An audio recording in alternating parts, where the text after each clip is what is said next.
E agora a pregação da poderosa Palavra de Deus.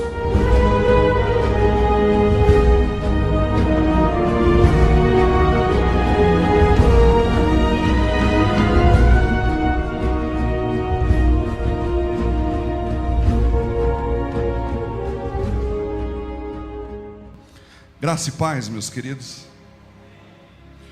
Eu não sei se vocês tiveram uma percepção, uma palavra que se repetiu em todas as músicas aqui. Uma palavra que se tornou comum em todas as letras que nós cantamos. De todas as 4 músicas que nós cantamos aqui, uma foi repetida em todas as músicas. Alguém lembra? Percebeu isso? Coração. Quase isso. Quase isso. Transformação. Quase isso. Mais alguém? Dou-lhe uma. Oi? Quebrantado. Isso mesmo. A palavra quebrantado, não é? Essa última música pelo que nós cantamos, não é? Tem bastante dessa fase quebrantado. E o que é o quebrantamento, não é? Hoje a gente vai ver um pouquinho a respeito do que isso significa, porque uma das coisas que a gente percebe é que quando o Senhor Jesus veio falar a respeito do reino de Deus, Ele falou que no reino de Deus não entra qualquer um. E Ele fala logo no começo, no primeiro sermão que Jesus prega, Ele diz assim: bem-aventurados são os humildes de coração. Por quê? Porque verão a Deus. Esses são os limpos de coração, né? Os limpos de coração vão ver a Deus. Mas os humildes, o que foi que Ele falou dos humildes? Ele falou assim: bem-aventurados os humildes, por quê? Porque deles é o reino de Deus, não é? Ou seja, no reino de Deus, meus irmãos, não vai entrar ninguém de nariz empinado. Não existe orgulhoso. Os orgulhosos podem fazer parte até mesmo da comunidade cristã Graça e Paz como membro, mas não faz parte do reino de Deus. Porque no reino de Deus, a primeira prerrogativa para uma pessoa entrar no reino de Deus, ela tem que ter um coração humilde, não é? E para isso, meus amados, a gente precisa ser quebrantado. E quebrantamento é uma coisa complicada, não é? Porque na verdade nós não queremos ser quebrantados. A gente canta que quer ser quebrantado, a gente fala que quer ser quebrantado, a gente ora que quer ser quebrantado, mas lá no fundo, de verdade, quebrantamento é a última coisa que nós queremos. E eu vou mostrar para você o porquê disso, não é? Eu vou mostrar para você o porquê disso. Abra sua Bíblia, por favor, lá no livro dos Salmos, no capítulo 34, versículo 18. Esse vai ser o texto apenas de start para nós, e depois nós vamos ver outros textos, não é? Mas só para a gente startar aqui, para a gente começar esse texto. Salmo 34, versículo 18, diz assim. Você conseguiu achar? Pronto? Diz assim: perto está o Senhor dos que têm o coração quebrantado, e salva os contritos de espírito. Perto está o Senhor de quem? De quem tem o coração quebrantado, e salva os contritos de espírito. Então você veja aí, por exemplo, como é importante essa questão do quebrantamento.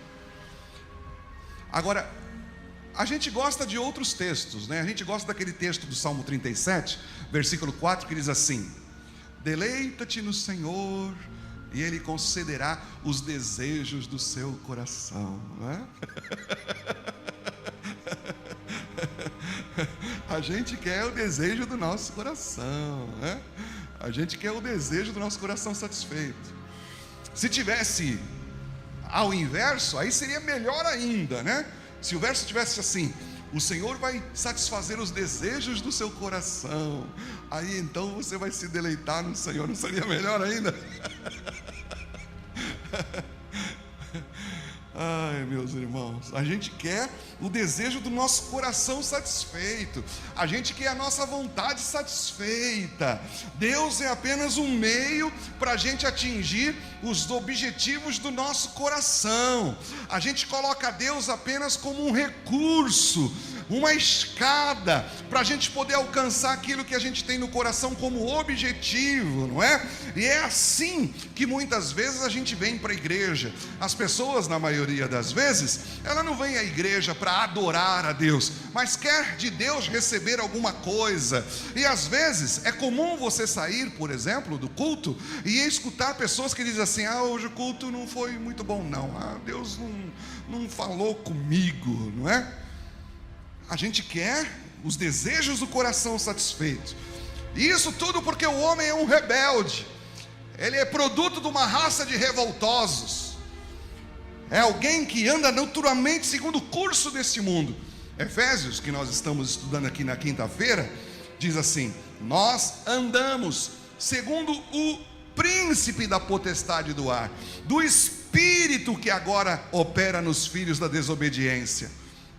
Existe um espírito em nós egoísta, que é o mesmo espírito que operou em Lúcifer, não é? No homem natural existe esse espírito de querer as coisas para si, do mundo girar em volta do seu próprio umbigo, desse egocentrismo impetrado dentro do homem. Lúcifer foi alguém que, quando estava no céu, no seu coração, ele teve esse desejo. Ele falou assim: olha, eu vou colocar o meu trono acima das estrelas de Deus, eu vou ser semelhante ao Altíssimo. Como ele não conseguiu fazer isso no céu, e ele foi derribado, esse desejo de poder, de posição, esse desejo de prestígio, tornou Lúcifer completamente insano. Agora, quando você vê o padrão que existe no mundo, é o mesmo padrão que Lúcifer tinha quando estava lá na glória e queria assumir a posição de Deus. E hoje nós temos isso. Nós queremos que a nossa vontade seja satisfeita. Nós não queremos uma vontade quebrada. Nós queremos uma vontade satisfeita. Como é diferente o raciocínio de Jesus, não é? Jesus, ele fala assim: olha, vinde a mim todos vós que estáis cansados, aprendei de mim que sou manso, sou humilde. Ele tinha tudo a seus pés, tinha todos os direitos celestiais, era louvado de forma ininterrupta, vivia em perfeita harmonia com o Pai, desistiu de tudo isso por causa de uma necessidade nossa. E aí então, o que os apóstolos então começam a nos aconselhar? Ele diz assim: tende em vós o mesmo sentimento que houve em Cristo Jesus, que existindo na forma de Deus, não teve por usurpação ser igual a Deus, a si mesmo se humilhou, assumindo a forma de homem, foi achado na forma de servo, e foi obediente até a morte de cruz. Por isso Deus o exaltou soberanamente, e lhe deu um nome que está acima de todo nome, tanto que ao nome de Jesus há de se dobrar todo o joelho, e toda língua há de confessar que Jesus Cristo é o Senhor, para a glória de Deus Pai. Haja em vós o mesmo sentimento. Um dia Jesus declarou assim: eu sempre faço o que lhe agrada, o que agrada ao Pai. A minha doutrina não é minha, é do meu Pai. Ele nunca se exaltou acima do Pai, sempre se colocou em submissão. E é esse tipo de obediência que é o nosso modelo, meus irmãos, de submissão. O que é submissão? Submissão é uma vontade sujeita à vontade de outra pessoa. Você vê isso lá no Getsemane. Quando Jesus estava lá no Getsemane, ele orou dizendo ao Pai: Pai, eu estou com uma vontade enorme de ir para a cruz. O Senhor, por favor, não me impeça, que eu quero ir para a cruz de qualquer jeito, não é? A cruz é tudo que eu sempre desejei. Ele fala assim: se possível for, afasta de mim esse cálice. Não é o que eu quero, mas eu me submeto à tua vontade. Não faça-se a minha vontade, faça-se a tua vontade. Por isso, meus irmãos, é que a gente tem que entender que as Escrituras nos orientam exatamente nessa mesma direção. Sujeitai-vos a Deus, resisti ao diabo, ele fugirá de vós. Sujeitai-vos a Deus, sujeitai-vos a Deus. Humilhai-vos debaixo da poderosa mão de Deus, e ele a seu tempo vos exaltará. É o conselho das Escrituras Sagradas. É interessante que a palavra submeter, no grego, é a junção de duas palavras, não é? É upotasso. O que significa isso? Upo significa sob, e tasso significa vontade. O que é submissão? É colocar a sua vontade sob a vontade de outro. É abdicar da sua própria vontade. É você posicionar-se sob, em sujeição à liderança de outra pessoa. E a figura disso, que melhor espelha isso, é a figura de um exército organizado, não é? No 7 de setembro, tem muita gente que vai para a avenida, vê o desfile do exército, dos soldados, dos recrutas ali, não é? E sempre tem um palhaço no meio deles lá que começa a andar em desarranjo. Já viram isso? Sempre tem um deles lá que sempre quer dar uma de, né? Marcha errado, para os outros ver, tem algum familiar. É meio palhação. Mas ele destoa do grupo. Ele não tem a mesma visão do grupo. Ele anda conforme a sua vontade. Ele não obedece, ele só faz aquilo que é da sua vontade. O general, vendo a sua insubmissão, nunca confiará nele nada. Ele não obedece, não se submete. No campo de batalha ele vai ser um perigo. Se ele não obedecer às ordens conforme lhe foi passado, ele vai ser um perigo para os outros, vai ser um perigo para si mesmo, vai ser um perigo para o seu país. E qualquer coisa que ele peça ao general, não lhe é concedida, porque afinal de contas ele não obedece, não vai conceder privilégios a um soldado insubordinado. Agora, quando você vê um bom soldado, por sua vez, que obedece com todo respeito, que está comprometido com a causa daquele que o lidera, que mesmo sem entender todas as coisas se submete, não é? Esse, por sua vez, obedece não aparentemente, mas de todo o coração, não com medo das consequências, mas porque entende que obedecer é o melhor. Ele está comprometido, ele renunciou à sua vontade, em vontade do seu líder. O general pode confiar nele a sua vontade. Ele conquistou uma posição de responsabilidade. Meus irmãos, nós como cristãos, nós travamos uma batalha diariamente para a gente permanecer submisso ao Espírito Santo. A nossa carne sempre quer controlar a luta contra todos os nossos esforços de viver na dependência do Espírito Santo. E a gente vai conduzindo a nossa vida segundo aquilo que deseja o nosso coração. Romanos capítulo 8, versículos de 6 a 8, diz assim, vai ser colocado para vocês aqui, está aqui bem? Tá? Porque a inclinação da carne é morte, mas a inclinação do Espírito é vida e paz. Porquanto a inclinação da carne é inimizade contra Deus, pois não está sujeita, não está upotasso, no grego, não está sujeita à lei de Deus, nem em verdade o pode ser. Portanto, os que estão na carne não podem agradar a Deus. Uma pessoa que está na carne não pode agradar a Deus, não tem condições, não está sujeito à lei de Deus, não compreende a lei de Deus, está contra. E aí, meus irmãos, como é que o Senhor Ele faz com que uma pessoa independente, pessoa que tem vontade própria, uma pessoa rebelde, se torne submissa à vontade de Deus? Como é que Deus faz para fazer com que uma pessoa possa ter agora a sua vontade subjugada? Como é que Ele faz? Ele faz a mesma coisa do que acontece quando um soldado entra no exército. A vontade dele precisa ser quebrada. Tem que quebrar a vontade dele. É por isso que o sargento chega mais ou menos 5 horas da manhã e começa: recruta, todo mundo de pé, levanta, põe, por que está ainda desarrumado, soldado? Tua barba aí está mal feita. Não é assim? Aí o cara acorda já, meu Deus do céu, eu queria dormir mais. Que dormir mais? Acabou o teu negócio de dormir. Ah, mas eu não vou levantar não, eu vou dormir. Ah, vai dormir? Então paga 10 agora aí. Aí o cara paga 10. E agora? Ah, eu vou dormir. Paga mais 10. E agora? Ah, mas eu não quero. Vai ficar de trabalho no final de semana. Aquilo vai quebrando a vontade do cara. Tem uma hora que ele tem que se submeter, porque senão ele vai sofrer demais.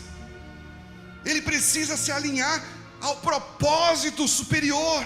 E aqui a gente vê a importância do quebrantamento, meus irmãos. Se sua vida não está debaixo do controle de Deus, se Deus não controla você, se você não é submisso à vontade de Deus, você é inútil para o reino. Inútil, não serve para nada.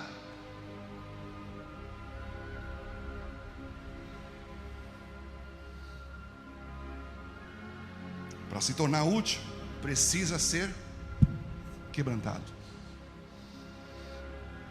Um dos desenhos mais legais que eu já vi, e foi um desenho que ganhou a trilha de melhor, ganhou o Oscar de melhor trilha sonora, foi um desenho chamado Spirit. É um desenho bacana pra caramba. Alguém aqui já viu esse desenho? Aconselho você a ver, um desenho bacana, né? Ali mostra a história de um cavalo selvagem, tal, andando pelas pradarias, lindo mesmo. Mas é um cavalo selvagem, ele é lindo, né? Gracioso, mas ele é inútil se não for domado. Ele não serve para nada. Ele não tem nenhuma utilidade. Ele não serve para carregar carga, ele não serve para poder levar um homem, ele não serve para puxar carroça, ele não serve para arar a terra, ele não serve para nada. Para ele servir para alguma coisa, ele primeiro precisa ser domado. A sua vontade tem que ser quebrada. No dia em que ele for domado, em que ele se deixar ser guiado, em que ele se deixar ser controlado, aí ele deixa de ser inútil. Mas antes disso, aí é impossível. E assim, meus irmãos, é conosco. O cristão que tem a sua vida quebrantada, desenvolve um respeito pelo mestre, mostra reverência. Ele não vê mais a sua vida com direitos pessoais. Ele enxerga agora que a sua vida foi conquistada e por consequência a sua vontade. Mas como é que nós nos conduzimos? A gente vai se conduzindo na vida conforme o nosso gosto, não é? Vou dar um exemplo para vocês. Chega na hora de namorar, né? Chega na hora de namorar, a gente olha, escolhe a mais bonita, aquela que mais agrada o nosso coração, e pronto. É isso aí, acabou. Chega na hora de trabalhar. Na hora de trabalhar, as propostas de emprego vêm. Se você tiver mais de uma proposta de emprego, você olha e fala assim: essa aqui ganha mais, é essa aqui que eu vou. Chega na hora de fazer a faculdade, você escolhe um curso e então você fala assim: ah, eu vou fazer engenharia civil. E se alguém chegar para você e falar assim: olha, engenharia civil não dá dinheiro, isso não dá dinheiro, o que dá dinheiro é medicina. Ah, então eu vou fazer medicina. Nós vamos conduzindo a nossa vida segundo a nossa vontade. A gente ainda não conseguiu entender, meus irmãos, que a vida que você tem, ela não é mais sua, não te pertence mais. Porque se essa vida continua sendo sua, e você se conduz da forma como você acha que deve, você vai ser inútil para o reino. Quando a gente olha, por exemplo, a vida de Davi, a gente vê a vida de Davi, um homem segundo o coração de Deus. Ele era amado por Deus. Por quê? Por que Davi era desse jeito?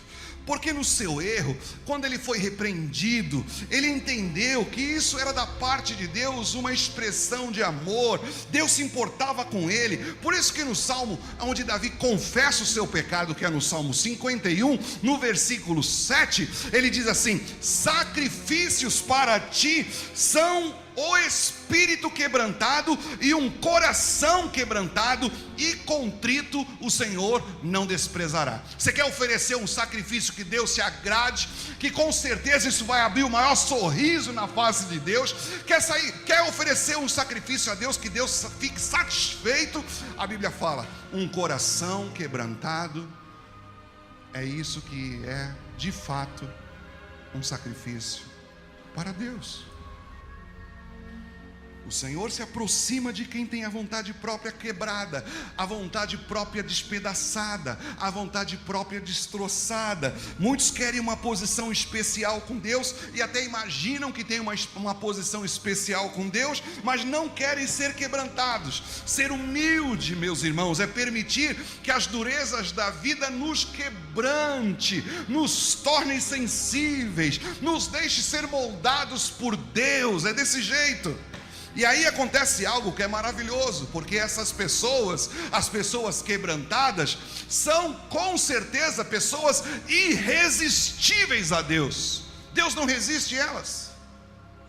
Deus resiste o soberbo, mas não resiste de forma alguma o quebrantado. Olha o que diz Isaías no capítulo 57, no versículo 15. Porque assim diz o alto e sublime. Quem está falando aqui? O próprio Deus. Assim diz o alto e o sublime, que habita na eternidade e cujo nome é santo. Em um alto e santo lugar habito, e também com o contrito e abatido de espírito, para vivificar o espírito dos abatidos e para vivificar o coração dos contritos. A gente tem que aprender que o nosso querer não pode de forma alguma viver independente do querer de Deus. Antes de nós aceitarmos a Jesus, nós éramos livres para desejar o que quiséssemos, não é? Nós desejávamos somente o pecado. Nós éramos livres para desejar, e quando desejávamos o pecado, íamos nos destruindo, íamos nos acabando. Agora, em Cristo Jesus, existem restrições, existem limitações, existem obstáculos que a gente não pensa somente na gente, que Deus muitas vezes coloca para nós, para a gente poder aprender a ser consequente. E aí no começo a gente acha tudo difícil, né? Porque o Senhor vai colocando cerca, o Senhor vai colocando limitações, o Senhor vai colocando barreiras. Mas aí depois a gente descobre aquilo que a Bíblia fala: a boa, perfeita e agradável vontade de Deus. Existem muitas barreiras na nossa vida que não são levantadas pelo diabo, é Deus quem coloca. E para que Ele coloca, pastor? Para quebrantar sua vontade.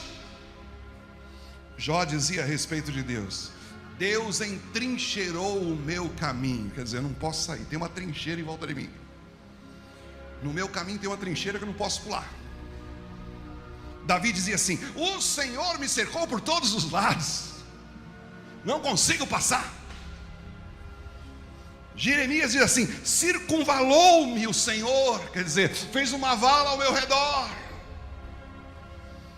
É o Senhor mesmo que ergue barreiras na vida de seus servos. É Ele quem levanta obstáculos. Para quê? Para domar, para quebrantar vontade, para você se tornar útil no reino de Deus. Muitas pessoas ficam descontentes com esses obstáculos, vive trombando, batendo cabeça, não aprendeu ainda aquilo que é a maior de todas as lições: eu preciso me deixar domar, eu preciso que Deus controle a minha vida, porque eu, quando controlo, tomo a decisão errada. E eu vou dizer uma coisa para você, viu, meus irmãos? Eu vou dizer uma coisa séria, preste atenção no que eu vou dizer aqui. Existem muitas vitórias na nossa vida que não nos deixou melhores, nos deixou piores. Em vez daquilo ser uma bênção para você, e você se tornar mais grato, mais submisso, mais manso, mais humilde, vai se tornando cada vez mais orgulhoso, mais cheio de si, mais prepotente, mais cheio, não é, de ego. Eu já vi gente, por exemplo, que diz assim: pastor, aquela irmã lá não recebeu a bênção porque não orou. Eu não, eu busquei a Deus, eu orei e tal, e fui lá na presença de Deus, me derramei, aí eu recebi a bênção. Mas aquela irmã não quer buscar, então aí não recebe bênção nenhuma. Tá vendo? Não fez bem para ela a bênção. Salomão disse assim: como cidade derribada, sem muros, é o homem que não pode conter o seu próprio espírito, não tem barreiras, não tem limitações, parece uma cidade derribada, parece uma cidade desprotegida. Porém, meus irmãos, existem muito mais nesse processo do que simplesmente limitar as ações de alguém. O quebrantamento vai além disso. O desejo de Deus é que o crente amadureça, desenvolva as suas próprias convicções, seja feliz com a vontade de Deus. E aí, quando o propósito de alguém se alinha com a vontade de Deus, e as duas vontades se tornam uma só, aí é algo fantástico, é algo abençoador. Nos tempos bíblicos, quando duas pessoas se casavam, a esposa compreendia muito bem que estava unindo a sua vida à vida do marido. O que isso significa? Significa que a sua vontade tinha que ser abdicada por causa da vontade de seu marido. Hoje em dia, o casamento é mais uma combinação de duas vidas. São duas vidas, duas carreiras, dois propósitos, dois objetivos, que tentam mais ou menos, pelo menos, viver emparelhados durante toda a vida. Mas nos tempos bíblicos, a esposa perdia direito de suas aspirações, de seus sonhos, de suas vontades, de seus desejos, para se ligar aos desejos, às vontades, aspirações e sonhos de seu esposo. Ela se tornava sua companheira, se submetia ao querer dele. Era a união de duas vontades que se tornavam uma única vontade. E agora, em Cristo Jesus, nós somos chamados de noiva de Cristo, esposa de Jesus. Que quando o noivo fala, faça isso, a gente diz, não quero. Quando ele diz, não faça isso, a gente diz, vou fazer.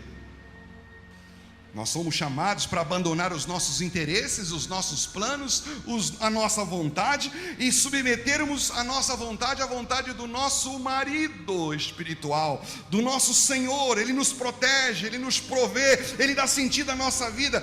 Todo cristão, meu amado, é estendida essa bênção de se unir à vontade de Cristo, a todo cristão.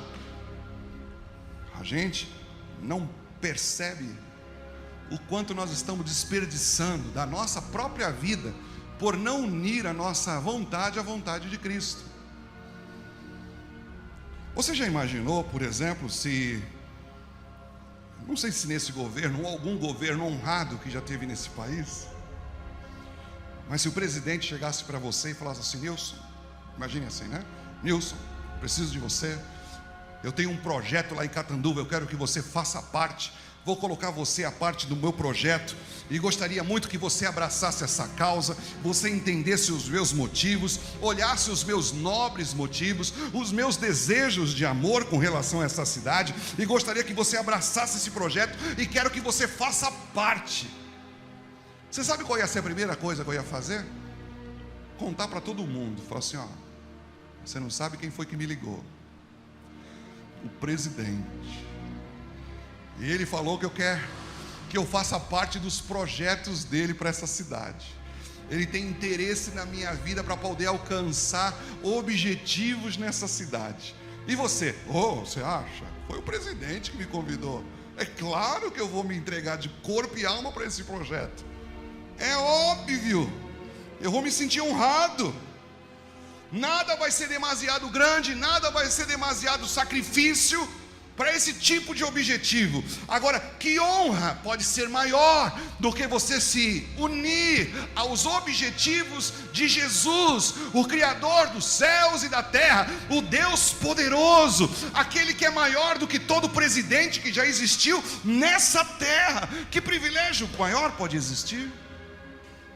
Ele deseja que todo crente experimente esse relacionamento especial, onde ele pode dividir sua vontade, seu desejo, seu coração. Ele diz assim, vinde a mim, todos vós que estáis cansados e sobrecarregados, e eu vos aliviarei. Tomai sobre vós o meu jugo, aprendei de mim que sou manso e humilde de coração, e encontrareis descanso para a vossa alma, porque o meu jugo é suave e o meu fardo é leve. Há jugo para os seguidores de Jesus? Sim, há. Qual é o jugo? É você se colocar sobre a liderança do Espírito, é você ter a sua vontade quebrantada, crucificar a sua própria vontade dentro de você mesmo e deixar Ele reinar em você. O reino de Deus chegou e precisa agora de súditos que tenham a sua vontade quebrada e se unam no propósito e nos objetivos do Mestre. Moisés foi o tipo de pessoa conquistada por Deus. Ele se tornou muito próximo de Deus, muito íntimo, a ponto de que quando as pessoas faziam algum tipo de rebelião, ele falava assim: fiquem sabendo vocês, eu falo com muita gente, por profecia, por sonhos e por visões, mas não é assim com meu servo Moisés. Com meu servo Moisés eu falo face a face. Ele face a face, com o rosto descoberto, ele fala comigo. Moisés foi alguém que atingiu uma intimidade muito grande. Ele é citado mais de 800 vezes na Bíblia Sagrada. Ele foi a pessoa que mais fez milagres na terra. Foi a pessoa que fez com que o rio Nilo se transformasse em sangue, abriu o mar vermelho, fez descer fogo do céu, ele fez descer o maná do céu, ele fez com que a nuvem cobrisse o acampamento de Israel. Aqueles 2 milhões de pessoas no deserto, durante 40 anos viveu naquela terra inóspita. Ele foi o que mais fez milagres, fez sair água da rocha. Foi uma pessoa que libertou o Israel com grandes poderes da parte de Deus, até alguns que a gente não consegue acreditar, como é, por exemplo, aquele que a Bíblia fala de densas trevas. Eram trevas tão densas que a pessoa dormindo não conseguia, deitada não conseguia se levantar, porque era como se tivesse um peso em cima da pessoa. Não era só escuridão, era uma treva densa. Esse era Moisés. Mas sabe, meus irmãos, esse Moisés, antes de chegar nesse nível, ele foi criado na terra dos egípcios, com mentalidade egípcia, consciência egípcia.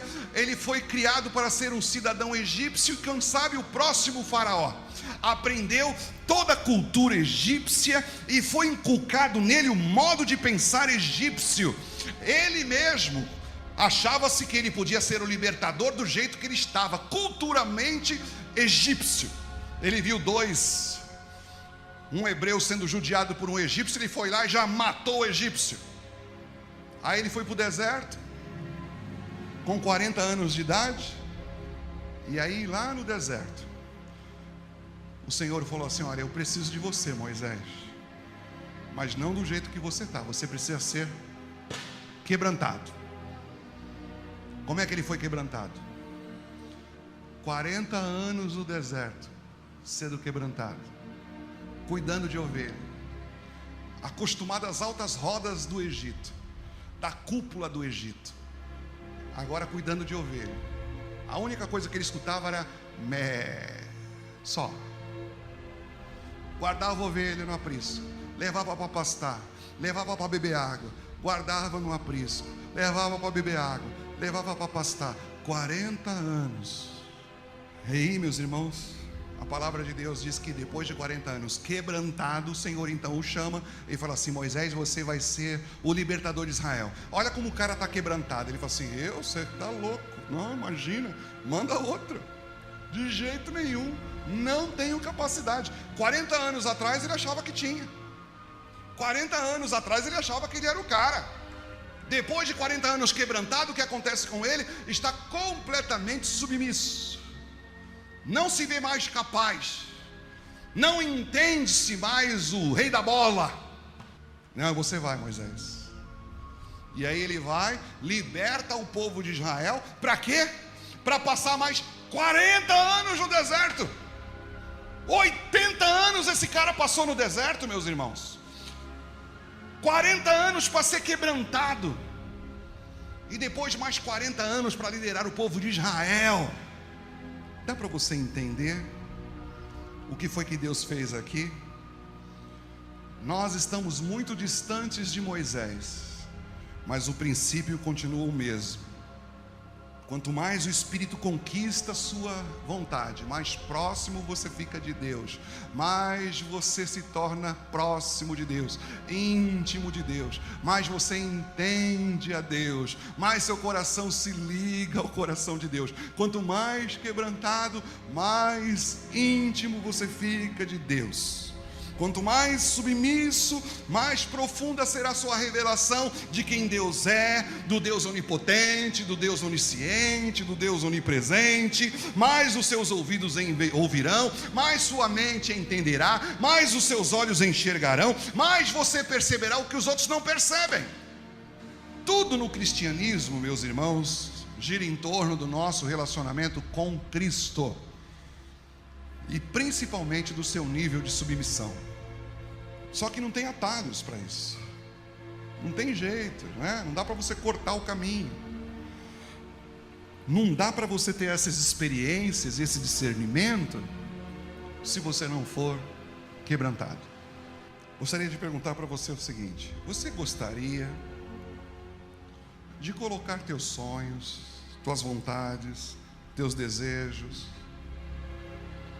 no altar do Senhor? Gostaria disso? Agora, preste bem atenção no que eu vou dizer aqui. Quando se colocava uma oferta no altar do Senhor, o que se fazia com ela? Se colocava a oferta no altar para queimá-la, para destruí-la. Muita gente está querendo colocar a oferta no altar, né? Para tê-la cumprida. Eu quero colocar o meu sonho para o Senhor cumprir. Eu quero colocar o meu desejo para o Senhor cumprir o meu desejo. Eu quero colocar minha vontade para o Senhor satisfazer minha vontade. Não, não é para isso que eu estou chamando você. Eu estou fazendo um convite muito simples. Abre mão dos seus sonhos, abre mão de seus planos, abre mão de seus interesses, abre mão de suas vontades e dizer assim: Senhor, eu quero aprender a viver pelos teus interesses, pela tua vontade, pelos teus desejos e pelos teus planos. Você quer ser quebrantado, quer ser conquistado, domado, quer ser útil para o reino de Deus? E eu vou dizer para você duas coisas que você não vai gostar. A primeira delas é que, se você assim deseja, Deus vai fazê-lo. E se você assim não deseja, Deus vai fazê-lo. Porque se você foi mesmo escolhido, se Deus chamou você mesmo, se você é daqueles que a Bíblia diz assim: não foi vós que escolhestes a mim, mas eu que escolhi a vós, e escolhi vocês para que vocês vão, e o que? Dê muito fruto. O quebrantamento é inevitável. Mas qual que é a diferença? A diferença, meus irmãos, é que quando a gente aceita, a gente sofre menos. Você lembra de Paulo? O Senhor, quando chamou Paulo, o Senhor falou assim: Paulo, é duro para você recalcitrar contra os aguilhões, Paulo. Você só vai se machucar. O que era isso? Quando tinha aqueles bois rebeldes para poder arar a terra, o dono vinha com aguilhão e tcham! Aí o boi chegava e ficava dando coice e tal, ele pam! Aí chegava uma hora que o boi falava assim: caramba, quanto mais coice eu dou, mais espeto eu levo, né? Então, deixa eu ficar quieto. É isso que Deus está falando para Paulo. Fala assim: Paulo, é duro para ti recalcitrar contra os aguilhões. Quando você aceita, você vai ser quebrantado. Mas a diferença é que você vai se machucar menos.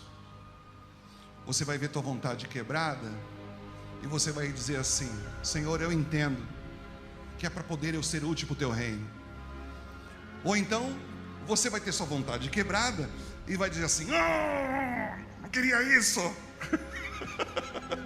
Ah não, tome outra. e mais uma. Você acha, por exemplo, que o dono de um cavalo selvagem vai deixá-lo ir apenas porque ele diz: eu não quero ser domado? Não, ele vai ficar ali até ser domado, até ser domado. Enquanto você não me deixar montar, eu não libero você. Você vai ter que ficar aqui, você vai ser domado, você vai sofrer muito, vai receber as esporas, não é assim? Coloque-se em pé, vamos orar. A gente tem feito muito de Deus um serviçal.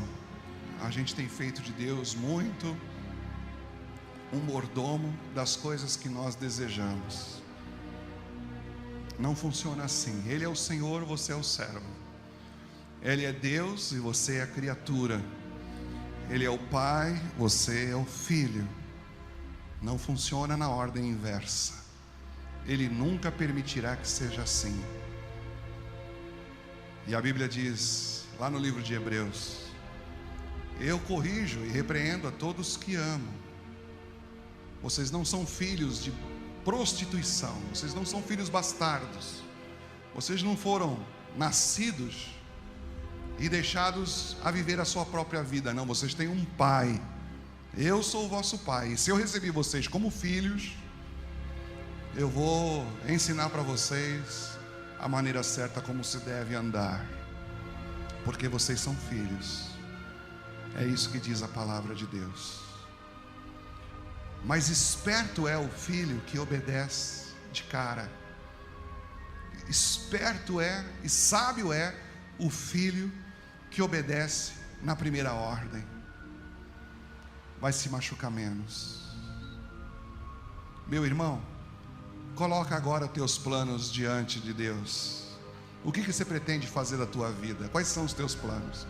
Aposentadoria, construção de casa, mudança de emprego, formatura, um curso para cursar de faculdade, alguém para casar, seja lá qual for o teu plano, coloque-o no altar do Senhor e diz: Senhor, Tu és meu Deus, Tu és meu Pai, eu quero viver pelos Teus interesses, Senhor, eu quero viver pela Tua vontade, eu quero aprender de Ti, caminhar segundo o Senhor me guia.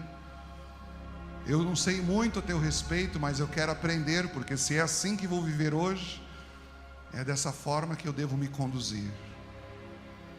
Nós queremos nessa noite, Senhor, Te pedir perdão, quando muitas vezes, meu Senhor, a nossa vida cristã nada mais foi do que a manifestação do meu próprio ego, nada mais foi, Senhor, do que a manifestação do meu próprio egoísmo, do meu orgulho, Senhor. Nós Te pedimos perdão em nome de Jesus. Ajude-nos, meu Deus, por favor, porque se nós quisermos ser úteis para o reino, não poderemos ser como cavalos selvagens, Senhor. Nós temos que ter a nossa vontade quebrada, a nossa vontade dominada, Senhor. Nós temos que entender que a Tua vontade é a melhor para nós. Os Teus interesses, Senhor, são os melhores para nós, em nome de Jesus. E é por isso que Jesus disse: quem quiser vir após mim, negue-se a si mesmo, tome sua cruz todos os dias, e então você estará apto a me seguir. Então você estará apto a ser um discípulo. Porque senão, meus irmãos, nós vamos ser membros de igreja, mas não vamos ser discípulos de Cristo. Nós vamos ser frequentadores de culto, mas não vamos ser discípulos de Cristo. Nós vamos ser pessoas que vamos contribuir com uma instituição, mas não vamos ser discípulos de Cristo. E o Senhor quer discípulos. O Senhor tem chamado discípulos. Mais do que toda e qualquer outra coisa, o Senhor tem chamado discípulos. Por favor, Senhor, toma os meus planos, Senhor. Ajude-me a entender Tua vontade para a minha vida, Senhor Jesus. Ajude-me a ser conduzido pelo Espírito, Pai, naquelas motivações mais profundas onde o Senhor me fala, lá no íntimo, meu Deus, lá nas minhas intuições. Ajude-me, meu Deus, em nome de Jesus, por favor, para que nós sejamos filhos do nosso Pai Celestial, para que nós sejamos, meu Deus, cidadãos do reino de Deus, submissos à vontade de Deus, para a glória do Teu nome, é que nós te pedimos. Amém.